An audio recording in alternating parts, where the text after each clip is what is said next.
नमस्कार, मैं डॉक्टर रमेश चंद। इस वीडियो में आज हम MHD equation, magneto hydrodynamic equation की बात कर रहे हैं। अभी तक हमने जो प्लाज्मा का डिस्क्रिप्शन किया है उसमें हमने प्लाज्मा को दो इंटर पेनिट्रेटिंग फ्लूइड्स के रूप में बना हुआ माना है।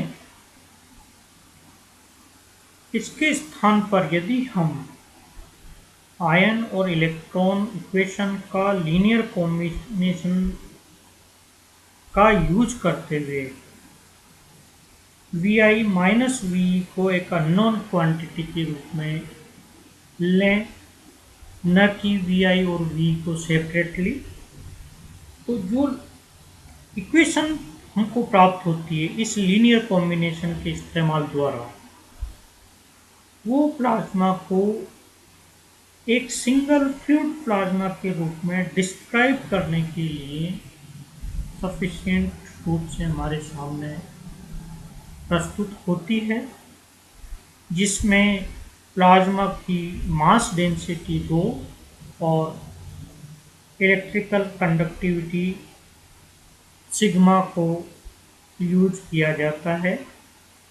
जो रिजल्टेंट इक्वेशन प्राप्त होती है इस सिंगल फ्लूइड प्लाज्मा के डिस्क्रिप्शन के लिए, उनको हम एमएचडी इक्वेशन या मैग्नेटो हाइड्रोडायनामिक इक्वेशन कहते हैं। एक क्वासी न्यूट्रल प्लाज्मा जो कि सिंगली चार्ज्ड आयन के रूप में है, को हम मास डेंसिटी रो, मास वेलोसिटी v और करंट डेंसिटी J द्वारा रिप्रेजेंट कर सकते हैं, जहां मास डेंसिटी रो को हम लिख सकते हैं NIm प्लस NEm, और चूंकि क्वासी न्यूट्रलिटी की बात हम कर रहे हैं तो Ni equal to Ne is nearly equal to the n, that is the total number density of the particles for the ions and electrons। ये जब कॉमन है तो बाहर आ जाता है, तो रो इक्वल टू हो जाता है हमारा Nm प्लस n। यहाँ हमको ध्यान रखना है कि स्मॉल m जो है वो इलेक्ट्रॉन का मास हम ले रहे हैं, कैपिटल M आयन का मास हम ले रहे हैं। ये इक्वेशन 1 है। जब भी हम Nm प्लस m प्राप्त करेंगे तो उसको रो के रूप में रिप्लेस करेंगे। मास वेलोसिटी v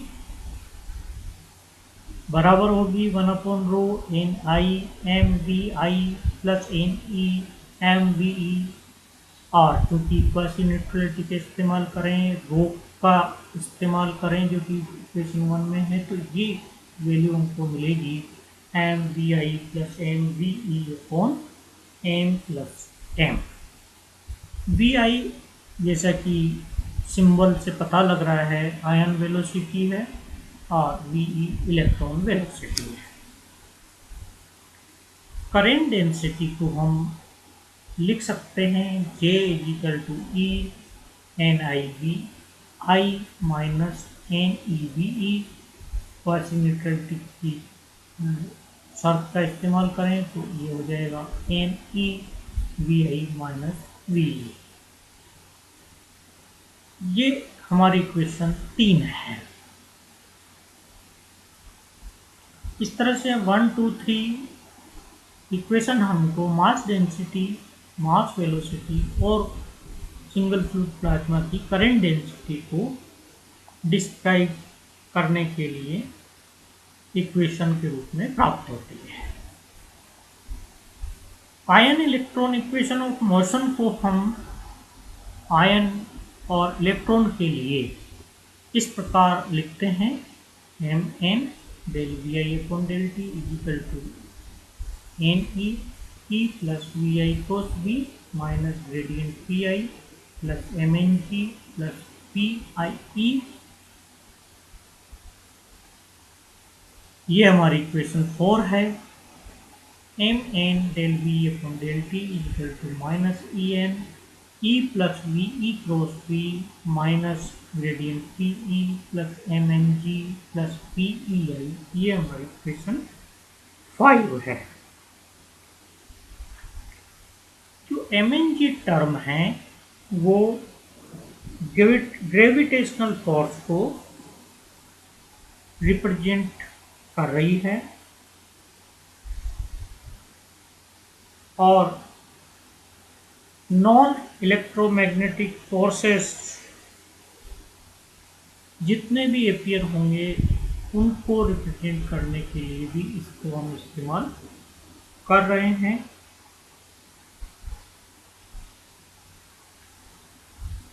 PIE और PE जो टर्म है वो डिसिपेटिव फोर्स को रिप्रेजेंट करती है जो कि कोलिजन के कारण हमको प्राप्त होता है।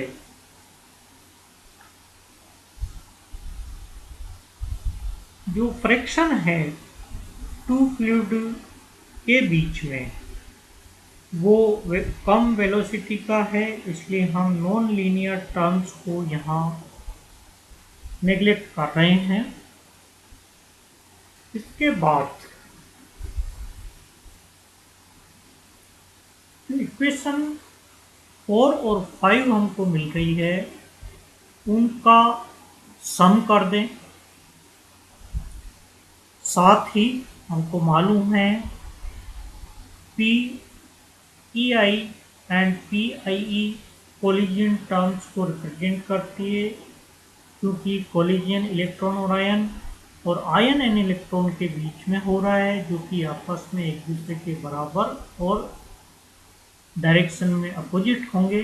तो ऐसी परिस्थिति में जो टर्म होगी PI और PIE वो इस तरह से रिलेटेड होगी PEI equal to minus PIE। साथ ही यदि हम ले लें total pressure of the single fluid जिसमें आयन भी है इलेक्ट्रॉन भी है उसको P से रिप्रेजेंट करें PI plus P equal to P, तो इन दोनों के सम और इनका यूज करने पे हमको मिलेगा rho del V upon del T J cross B minus gradient P plus rho G. जहाँ हमने रो का इक्वेशन 1 से जो वैल्यू है उसका यूज किया है, v इक्वेशन 2 से जो वैल्यू है उसका यूज किया है, j इक्वेशन 3 से जो वैल्यू प्राप्त हो रही है उसका यूज किया है। साथ ही p को हम PI प्लस P के रूप में लिख रहे हैं। ये जो इक्वेशन हमको प्राप्त हुई इसको फर्स्ट MHD इक्वेशन के रूप में लिखा जाता है। जनरली ये मास फ्लो को रिप्रेजेंट करती है। इसमें इलेक्ट्रिक फील्ड एक्सक्लूसिवली अपीयर नहीं हो रहा है क्योंकि हम फ्लड को न्यूट्रल ले रहे हैं इसलिए। नाउ इक्वेशन 4 को स्मॉल m से, जो कि ध्यान दीजिए आयन इक्वेशन ऑफ मोशन है, इस इक्वेशन को इलेक्ट्रॉन के मास से मल्टीप्लाई करें, इलेक्ट्रॉन इक्वेशन ऑफ मोशन को आयन के मास से मल्टीप्लाई करें और रिजल्टेंट इक्वेशन को सब्ट्रैक्ट कर दें तो हमको जो इक्वेशन मिलेगी वो होगी M N del upon del T V I minus V E equal to N E F plus M E plus N E M V I plus M V E cross B minus M gradient P I plus M gradient P E minus M plus M N E J upon sigma. इस इक्वेशन में यदि हम इस्तेमाल करें M V I plus M V E equal to M V I plus M V E plus M V E minus V I. ध्यान दीजिए यदि हम इस ब्रैकेट को खोलेंगे तो एम वी आई से एम वी आई कैंसिल होकर के हमको ये मिलेगा। तो इस इक्वेशन का इसमें यूज़ करें और जो इक्वेशन प्राप्त होती है उसको रो ई से डिवाइड कर दें तो जो इक्वेशन हमको मिलेगी वो इस तरह से होगी M M N upon rho E square del upon del T J upon N equal to E plus N E rho upon N one upon rho E V minus M upon rho E J upon N E cross B minus M upon rho E gradient P I plus M upon rho E gradient P E minus M plus M N E upon rho E J upon sigma. इस इक्वेशन में कुछ common terms हैं उनको हम cancel करें और इसको जब सिंप्लीफाई करें तो हमको जो इक्वेशन मिलेगी वो इस तरह से होगी M M N upon rho E square del upon del T के upon N equal to E plus V cross V minus M upon rho E J cross B minus M upon rho E gradient P I M upon rho E gradient P minus J upon sigma. जो resultant equation हमको मिलती है उसमें del upon del T term slow motion के लिए neglect ली जा सकती है जहाँ एनी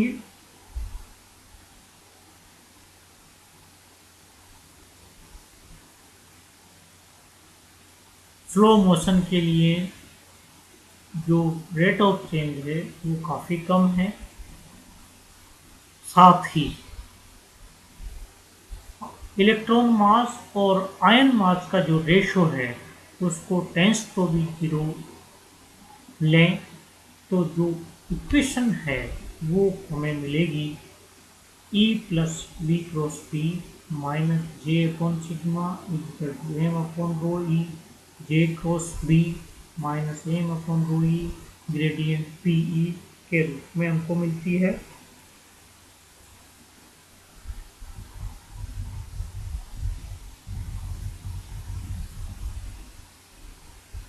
और ये जो इक्वेशन है वो इस रूप में लिख सकते हैं E plus V cross B equal to J upon sigma plus 1 upon N E J cross B minus gradient P E. ये जो इक्वेशन हमको प्राप्त हो रही है जहाँ हमने rho equal to M N की फॉर्म में इसको इस्तेमाल किया है ये जनरलाइज्ड ओम्स लॉ कहलाती है। ये कंडक्टिंग फ्लूइड की इलेक्ट्रॉनिक प्रॉपर्टीज को रिप्रेजेंट करती है। जे क्रॉस बी जो टर्म यहाँ आ रही है इसको हॉल करंट टर्म कहते हैं। जनरली ये जो टर्म है इसकी वैल्यू काफ़ी स्मॉल होने से इसको हम नेग्लेक्ट कर दें तो रिजल्टेंट इक्वेशन पर कोई बहुत बड़ा अंतर हमको प्राप्त नहीं होगा। अतः इसको स्मॉल मानते हुए नेग्लेक्ट कर दें तब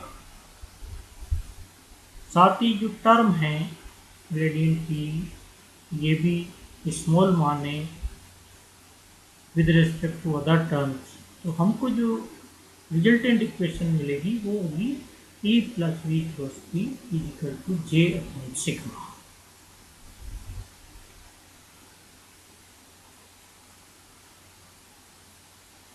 ये जो इक्वेशन है ये सेकंड MHD इक्वेशन के रूप में उपयोग में आती है। इसके बाद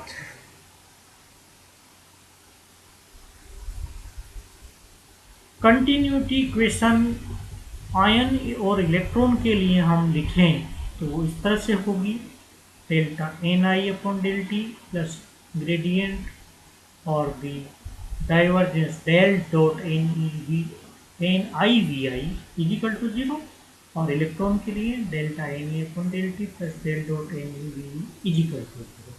इन दोनों टर्म को यदि ऐड कर दें और रो का जो डेफिनेशन है इक्वेशन 1 से उसका इस्तेमाल करें तो जो इक्वेशन हमको मिलेगी वो होगी del rho upon del T plus del dot rho V equal to 0। इसी तरह से यदि इसका डिफरेंस ले लें तो हमको मिलेगा del Q upon del T plus del dot J equal to 0।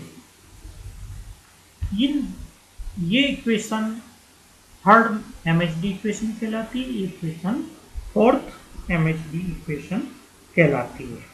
इस तरह से 4 सेट MHD इक्वेशन के हमने ज्ञात किए। फर्स्ट जो इक्वेशन है वो मास के बीच का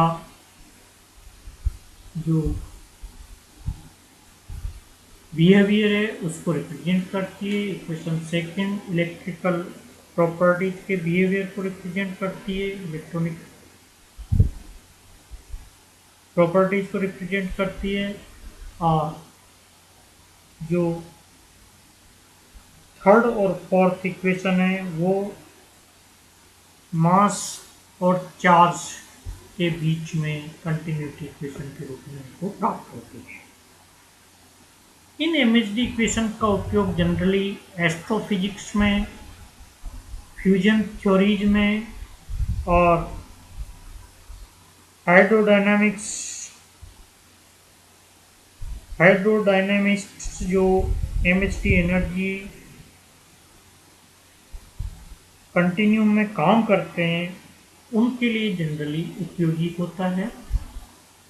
इस प्रकार आज हमने MHD इक्वेशन के बारे में देखा, उनको डिराइव किया है। आज का ये वीडियो मैं यहीं स्टॉप कर रहा हूँ। नमस्कार।